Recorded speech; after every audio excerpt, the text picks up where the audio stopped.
Why is this podcast going to be incredibly useful to the anchors listening, Lloyd?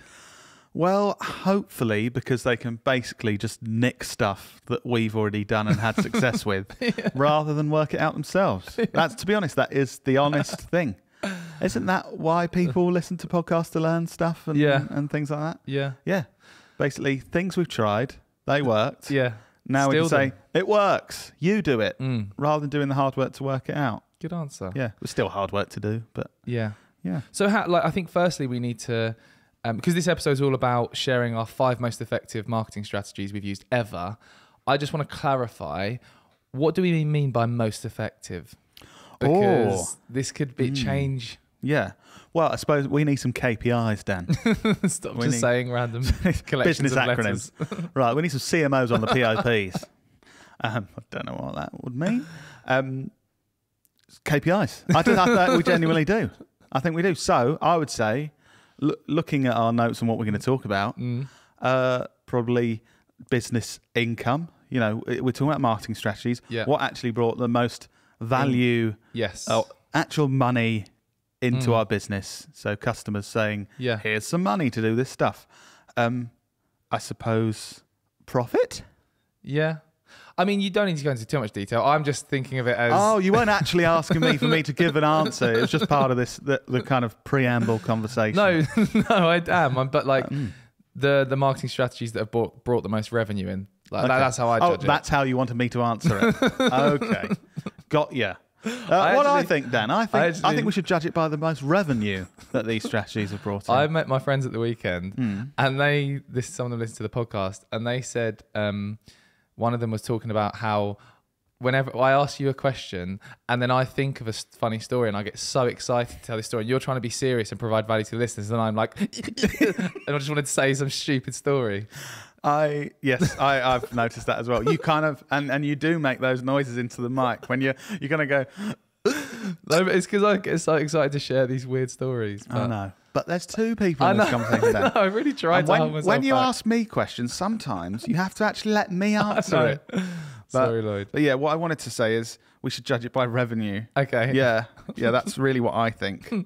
Let's do that. What do you think? No. Well, it's the same thing, but revenue and really they all have been profitable for us as well. Bringing in the right people so it's profitable. And also, I do think fun, as in this marketing has brought in the kind of work that we want. The kind of work we want to do, that we enjoy doing and we can deliver. Because if we're saying these marketing thingies get you loads of like shit clients, loads of rubbish leads that will be really low quality and no profit in it, then it's rubbish. Okay, that's my logic. So I think the way we should do this is go backwards. I'm going to ask you, are you okay with this? Yeah. Go backwards from number 5, 4, 3, 2, 1 and take it in turns. Yeah. Do you know what? I've seen that done before. When you're talking about a top 5. So what you're saying is you're going to go with the 5th best. Shut up. And then progressively get to the top one. Yeah. Right. Yeah. So, go on, Lloyd. You go first. You sarcastic prick. Oh my gosh. I think that's the most aggressive thing we've ever had on the Business Anchors podcast. I'm joking. Yeah, no, go on. You go first. So we go down from 5. What's the 5th most effective marketing strategy in your... In my opinion, from your notes, Oh right, have you not come with your own ones? Oh no. Oh okay. I'm talking about the ones that you've. Oh okay. Put so you've literally done no prep for this. Well, Dan, if this was called the top 10 marketing strategies, maybe I would have created another 5 when we were prepping for this. Okay, cool. Okay, think about your titles, mate. All right. So what's welcome to the most passive aggressive episode of Business Anchors you've ever heard. So. Dan, what's your 5th? Okay, so my 5th is LinkedIn outreach videos. Okay, sales, not marketing, whatever. I know. I'm passive aggressive. So LinkedIn outreach videos, and we actually recently did an episode on this. What I realised when I was thinking of these strategies, we've done podcast episodes going into the detail of how we've done all of these things. So I think that's a good thing. So if people hear... like, oh, that could work for my business, we can actually tell them which episode where we go into detail of these things that we've done. So LinkedIn outreach videos on episode 74, which was actually, that was the last week's episode. We're titled How to Generate Leads and Sales with Creative Outreach Strategies. We discussed this in super detail, but to just give a very basic insight, it's it's number 5 in the list because it's a relatively new approach we're using, where we're sending videos through direct message to people on LinkedIn who are showing a level of interest in what we do, and it's working really well. I would say, that's much more sort of a reaction to the rest of the marketing we're doing, that where we then start going to the sales process, and it's almost the kind of in between where we've put our effort into the kind of inbound marketing strategy we have of putting great stuff out there in the world. Find people that are engaging, and then it kind of, that's the crossover where it just starts to get into sales, where it's like, these people are engaging with our outbound marketing strategy, and now let's get a bit more focused in on them and go, hey, this is the part where we actually start a discussion. And I thought for each of these strategies, we'll do a brief, like, what is it? Why does it work? And then action step for listeners. So why does this one work? I think, I know it works because it's highly targeted to people who are already showing an interest in working with us. Like, and we're really clever when it comes to identifying these people. So they need to be in our target market. They need to be engaging with our content in a way to show they've got a level of interest. So for example, if we posted a recent client video that we've produced and someone who's a marketer from a brand comments and says, wow, love this video, guys. This is so cool. That's like the exact type of person that we want to be sending a video to say, hi, Sandra. And I think most brands, so a lot of our clients, most people that have a fairly significant social media following or fairly significant brand or business that people know about, they always say to me like, oh yeah, we've got Brian who always comments on like everything. And most people have like a small pool of people that you'll just already know their names if you kind of work in social or wherever your content is, where actually you think, actually Brian does comment on everything, and he is the facilities manager at that grammar school, and we are selling toilet paper. It might be worth us actually sending him a personalised... I think though, Lloyd, there will be a lot of listeners who don't have that, who don't have hundreds of comments on their content every week to then do this strategy with. If you're in that category of people, then keep listening, because the number 1 strategy in this list, do that. It'll be very and then relevant. You'll get these comments. Sounds like one of those things that YouTubers do, where it's like, or TikTokers, at the end of this video, got to watch to the end. That was actually a genuine one, though. But it is. Don't listen if you don't want to. Yeah, I think you're right. That this one's quite niche, but number 1 would be very relevant as a first step. And in terms of an action step, go and listen to podcast episode 74, which is the last episode, because we literally break down in detail what we say in those videos, how it works, how we identify people, and all the practical steps you can take. So if you're interested in learning how to implement the LinkedIn outreach strategy or some kind of outreach strategy, then listen to that episode. Number 4. This New entry. Yeah, I love the radio. Lloyd's back. This is one. This brings back fond memories. This does bring back fond memories. This shuts up. This brings back fond memories, and it's speaking at events. Remember, Lloyd, back in the day when this was probably our most effective marketing strategy for like 4 years in terms of bringing in new customers, and then COVID happened and it completely stopped, and we had to think, what on earth are we going to do? So that was my question, actually. Is this relevant in 2021, do you think? Is this a viable option for someone to go, actually, I'm going to take that path and I'd say, well, at the moment, for example, so for us, stop completely. More recently, we've been doing more virtual speaking events. Like, for example, today, I've got a live LinkedIn interview with BT? No, didn't know that. Well, as part of their Skills for Tomorrow campaign, I went up to London, did a video. You know about that? Yep. This is basically a live event thing to promote that.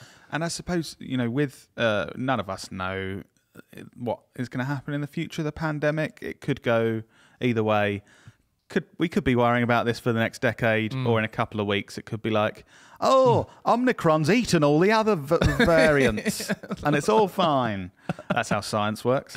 But I think even if, my opinion, if there's not as many in-person events, it actually makes it less effort being a speaker at virtual things, and potentially maybe you wouldn't get the same level of benefit, but you can now do this from your home or your workplace. And Lloyd, I don't know if you remember way back when, episode 4, bear in mind this is episode 75, episode 4, we did a podcast titled Public Speaking Secrets, where we talked again in detail about that. And also, just to go to your point, let's say COVID continues and we're not allowed to see anyone in person. I still think the skills, and I spoke about this in that podcast episode, the skills of being able to speak on camera, speak to people, communicate is super important in terms of convincing people of your ideas and generating business. So I think it's still an important factor, even if for the next 5 years we're all in our houses. So I understand. So it's good for those kind of communication skills, and that can actually be relevant to a lot of different things that it's worth doing. But what's the actual logic behind kind of thinking, I'm going to be a public speaker and I'm going to speak at these industry events, or I'm going to try and get up at these award shows and give a 5-minute talk and show I'm good at stuff? So one, it demonstrates authority. Like, it's that weird thing of when someone's up on a stage, subconsciously people deem them to have authority and know what they're talking about, which sounds stupid because there's a lot of crap speakers out there that just get on stage and try and sell you their book or sell you their stuff. Yeah. But it's that whole authority thing of that person knows what they're speaking about. And also, if you're a good speaker, when you're speaking, you are genuinely demonstrating your knowledge and expertise. And also, if you're really clever with it, you can actually shape keynote talks or sessions that subtly demonstrate the value you provide customers. So for example, in a lot of our newest talks, we share case studies to say, here's good stuff you can do with advertainment and entertaining with your marketing. Oh, here's a case study for how we generated millions of views and millions of pounds of revenue through doing that. So it's not like, buy my stuff. It's actually, here's some value and here's an example that we've done at Knowlton. I think that's really clever. Subtly, you're saying, oh, here's an example that we've done, and you're demonstrating my business does this really good stuff for other businesses. Some potential customers will be in the audience there. Exactly. Some are going to see the live replay that goes onto LinkedIn or Facebook or the website of the event you're going to. And again, like the additional benefits of honing in on this speaking skill, you attract more opportunities. So for example, this recent BT opportunity that again is going to garner more opportunities is from when I spoke in Digitalium in Romania at an event, posted the video on YouTube. I don't know if you know this, but they found us through that video and then got in touch. And I think this is a really good point. It does seem to be a snowball effect with public speaking. Totally. And really, it's like long-term benefits. So I think it's fairly rare that Dan will speak at an event, get off stage, someone will grab him there and then and go, I want to work with you. That some people say that. Well, yeah. They don't. There's a lot of people that say that. They say that, but that doesn't necessarily end in a lot of new customers. But the benefit that I've really seen over the years is people that get in touch and say, oh, I saw you at this event 18 months ago. And at that point, they're not thinking they want to work with us, but then things happen within the businesses they're employed by or that, their own businesses. They get to a point and then they go, oh, I saw a guy talking about this. I think I know a business that can help us with this. Exactly. And that's been the key thing. So it's the long-term business leads and conversions that come from that, but also the snowball effect. So when you do well and you're speaking at a public event and then someone else sees that video or is in the audience and books you for the next event, and then that's new opportunity. So it's definitely a snowball effect until the pandemic starts, and then the snowball kind of gets stuck. Goes online. Yeah, the snowball goes online. And in terms of actions, go and listen to podcast episode 4. It'll be interesting if you do that, which you should, to see the change in the podcast from then to now, because I reckon as we've done more podcasts, we get way more confident and it flows better and stuff. So it'll probably be a terrible experience for you. Not just our work as well, though, Dan, but the guys behind the camera. We didn't have Pat, the podcast editor. We didn't. Who did the intro at that point. So you can... They'll probably go back and think this is terrible. It's probably because you don't hear Pat at the start. He lightens my mood when I start the podcast before I get into this shit. So going in at number 3, Lloyd. Number 3, up to is building your personal brand on LinkedIn. Or building your personal brand in general, but for us, it's been building a personal brand on LinkedIn. And again, in the early days, it was all focused on building mine and then eventually yours as well, kind of personal brands. But now we're moving way more towards building the company profile and the company brand. But certainly this is still a big part of what we're doing today. I'd say it could be done either way though, like building a personal brand or actually building up the brand, the actual brand, and using your kind of team of people and the culture. There's been a lot more businesses, I think, doing that well in the last couple of years. Definitely. Before it was, oh, there's this owner or there's this person high up and this person is building their brand. For example, Goat Agency, I think they did a brilliant job of they did a daily vlog, and you really got to know the team members and stuff. And it wasn't just about like Harry, and they almost built up kind of, I'd say, 8 to 12 personal brands within the business who spoke about different things in the vlogs, and you saw the different things. I think we're doing that as well though we're moving more towards that with our kind of vlogs and not vlogs, behind the scenes content from our shoots and things on our YouTube. Yeah. If you want to see those, go and check out Knowlton YouTube. So yes, there's one of two ways you can go there, and I think both can be beneficial depending on the sort of business you have and your setup. But why? So again, why is this so good then? It's so good because it's one of the quickest approaches to reaching the most amount of people. So from our experience, building your personal brand is way easier than building like the brand of a logo or a company, because people resonate with people, and it's just really worked really well for us on LinkedIn. And we actually did 2 super detailed episodes, podcast episodes, with loads of practical advice to help you build your personal brand and build your personal brand on LinkedIn. So episode 54, Fast Track Your Growth, How to Build Your Personal Brand on LinkedIn. And episode 45, the non-wanky podcast about building a personal brand. That was so smooth. It's supposed to be smooth, but I forgot the last word. Building a personal. Those 2 episodes really do a deep dive into how to build your personal brand. So definitely go and listen to those. As a summary, though, for those who just want to get the benefit from this podcast and won't listen right now, what on the surface level can people start to do to practically get this moving? Specifically for LinkedIn, there's 4 key pillars. Optimizing your profile, your content strategy, your engagement strategy, and your outreach strategy, which I mentioned a minute ago. And it's really about understanding those 4 pillars and developing an action plan for what you need to do on a daily, weekly, monthly basis to work towards those 4 areas to build your brand. So you can, because I think it's quite a daunting thing. So say you've got like a LinkedIn account, but you're just a lurker, you watch other people's stuff. I think going from that 0 point, it can be quite daunting to be like, I'm going to start this project of building a personal brand on LinkedIn. But like you said, having it broken down into those little chunks, it makes it so much bite-sized steps to get there. Which obviously we go into more detail in the other podcast. And we actually work with companies and personal brands to help them do that, Lloyd, with our strategy development days. Not sure if you knew that. We deliver one of those a month, every month. That's a really subtle way to show how we add value to our customers, which probably takes us quite well into our next point of number 2. Is it number 2? Yeah, it's number 2. Which is this podcast. The Business Anchors podcast is our second most effective marketing strategy ever, which sounds mental because we just turn up, have a chat about weird stuff, but this is actually generating significant revenue for our business, which I think most people probably won't believe because it's just...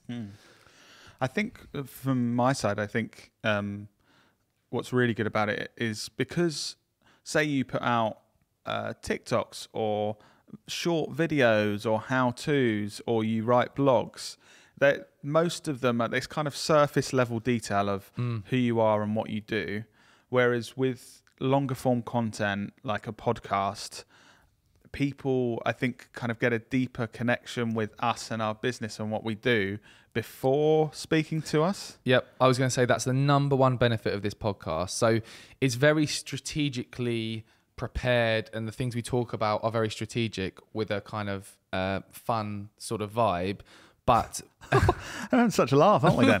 no, but I'm just I forgot going that fun vibe for a bit. the feedback I get from people who listen to the podcast is, oh, it's value adding. There's a guy called Dan Rice, hi Dan, who always posts and constantly recommends our podcast online and says, listen to these guys because it's value adding and it's fun to listen to. Rice, baby. But no, the number one reason this podcast works for us is because when I jump on sales calls with people, they say they already bring up conversations from the podcast. Like, oh my God, I can't believe that happened to Lloyd or this. And like, they already feel like they know us. Yeah. So when it comes to a sales inverted commas conversation, it's not a case of me trying to sell to them.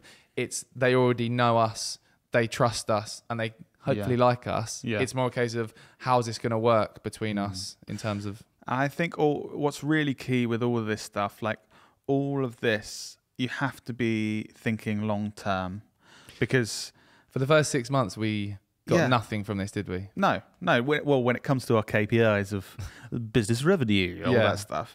And I think too many actions of, us as a business community are that short-term thinking, like, oh, I've got this sales goal I've got to hit, so I'm, by the end of the month, or, oh, we haven't seen a return in that, and we've been doing it for 3.5 weeks, so we're going to stop and do something else. I think we've really, as businesses, got to allow ourselves to do some things that we focus purely on the long term. And I know it's hard to justify sometimes, but for us, when we've done that, it's been a success. And something like this podcast is definitely needs the time. It's unlikely that 2 episodes in, you're going to have this hugely successful podcast that's getting through to loads of people and bringing in loads of business. And we actually, episode 40, titled How We Made Hundreds of Thousands from a Tiny Podcast Audience, we really go into granular detail of how we strategically come up with the topics of these podcasts, because there's a huge amount of thought. I think we've streamlined the process now, so it doesn't take as much time, but there's a lot of thought that goes into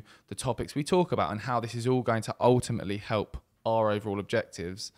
So yeah, definitely listen to that episode because we do go into detail. Just as a point before we go into the next one, Dan, I think a lot of the Business Anchors listeners won't have the privilege that we do of a team of people that know how to use cameras and camera equipment and someone that's really good at sound. Neither did we when we started, Lloyd, when it was me and you in Mum and Dad's back room. Good answer.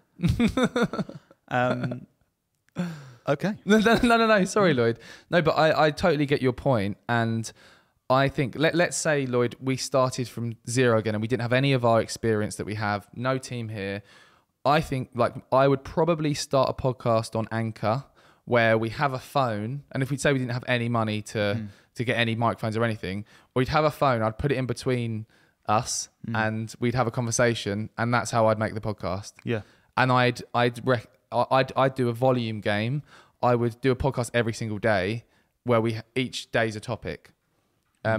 So we've noticed that the more regularly you are, and we're going to start on this podcast uploading Knowlton Nuggets, where we have smaller clips more regularly uploaded because that's going to help you go in the charts and things. So I would do that. And I think if you're listening and you have no idea about technology or don't have a team, try something like Anchor, or you can literally record. There's sound recording apps, So basically, don't do that thing where we can't all do it do a lot and go, oh, look, there, Joe Rogan's got something. I'm never going to be able to do that, so I just won't do anything. Okay, don't be that guy or gal. Good point. Yeah, okay. Well, we're almost there, Lloyd. And this week's number 1, we've got Advertainment. So, number 1, Advertainment, entertaining advertising. I think we did a podcast episode 69 recently called Marketing 2.0, Forget Everything You've Ever Learned About Marketing. And in that podcast, we really do a deep dive and tell the story of how we discovered this entertaining advertising approach and why it works so well. And it's, in terms of examples of what that is, the entertaining marketing sketches that we produce, the fun creative videos we make, all of that kind of comes up under the sort of entertainment bracket, but strategically scripted and produced to ultimately sell our services. And that is what we kind of describe as advertainment. And it continues to be the most effective marketing strategy since 2017 when we made that testimonials video, which we explain in the episode 69 that I just mentioned. I think a lot of people make out that what we do is quite unusual and new, which there are elements of it, obviously, that we have that are very new. But if you think biggest brands, look at TV adverts. The biggest brands in the world don't do a TV ad that is a guy on screen going, "Buy this for $6.99." Some do. Some do. The bad ones. Yeah. But, the biggest brands in the world, the best brands in the world, all their advertising is them creating stuff that is like oh God, I can't talk. They want you to want to watch. Yeah. So not just saying, "Buy this thing. You can get a deal now." It's actually, the John Lewis Christmas ads is like the peak of this, but most TV advertising is like this. Most online advertising that does well from big brands is like this. I think what has made people start to really look at what we're doing and talk about it and think that what we're doing is innovative is because we've brought it into a B2B environment. Whereas traditionally that fun stuff like Super Bowl ads and stuff has been very much like business to consumer products, like Coca-Cola, Pepsi, food and that kind of thing. Whereas we're literally selling marketing services ultimately. And what we're doing is doing it in a creative, fun way. And people aren't used to that. And we've been able to do that with a number of B2B and B2C clients and doing it for brands that are like global brands, but also being able to do it for smaller brands that are national in the UK, that wouldn't think it's something they could achieve. And I even think, like, again, if you're listening to this and you are a micro business of one person, you could start creating TikTok videos at home that are, inverted commas, advertainment. That are, you could be an accountant sharing tips whilst tapping into trends and stuff. There's such a low barrier to entry. Yeah. Don't get put off, like Lloyd said, by, I haven't got all the camera gear that you've got and all that stuff. I was going to say, doesn't matter. We didn't have it when we started. A simplified version of Advertainment is just creating content that your potential customers actually want to watch or hear or read, rather than just what you want to tell them, rather than you just saying, "Oh, these shoes are really good." Yeah. Or whatever. This is what I do as a marketing agency. Just flipping that. Just going, we're not doing anything fancy, but we're going to create stuff that we think they'll actually want to watch or hear. And I think whatever. the just to kind of summarize, I think the simplest action you can take when it comes to, what can I produce that people actually want to watch? Come up with some ideas and then actually ask yourself, would I want to watch that on social media? Be honest with yourself. Yeah, be honest with yourself. Because a lot of the time we have these ideas like, I'll talk about, this new software that we've got. Like, is anyone going to care about that? Or are they going to care about cool stuff that's happening in the industry and that they're interested in and that kind of thing? So, yeah, and as I say, go and listen to episode 69 because we go into a lot more detail around how you can do that. Great, I will. No, you won't. Thank you. So that was the top 5. So in at number 5, we had LinkedIn outreach videos. Up 2 at number 4, speaking at events. New entry at number 3, building your personal brand on LinkedIn. Up 1, Business Anchors podcast. And you at number 1, Advertainment. That was brilliant. Thank you. I really want to... What episode was it when I made you sell like a product to your son or to grandma? I hated it. You loved it, and you never stopped talking about it. Sorry. Yeah. If anyone remembers that episode, then please DM me which one it is. Cool. Well, thank you very much for listening, guys. Please do go to those other episodes that we've been speaking about. If any of those things are relevant to you, or you want to learn more, especially if you're a new listener, you've got all that stuff you've missed out on that we've done previously. Oh, 1 minute, Lloyd. There's something that we've forgotten that we need to do. No, we didn't forget it. This is just something we wanted to add in. I mean, not add in, but something was supposed to be here. You know when you always randomly come up with competitions that we don't prepare and it's just very difficult to manage and I have to do it all? Yes. Well, a few weeks ago, the episode where we talked about the entrepreneur's operating system and we were giving away 2 books. Yes. I've actually been collecting those posts and stuff and entering the people into the draw. And there's 2 winners. Great. Which we're sending books to. I've already told them, but I just want to let everyone know who that is. Okay. Are you interested in knowing who it is? Yeah. Let me just oh, my phone's... Okay, so the 2 winners are, drumroll please,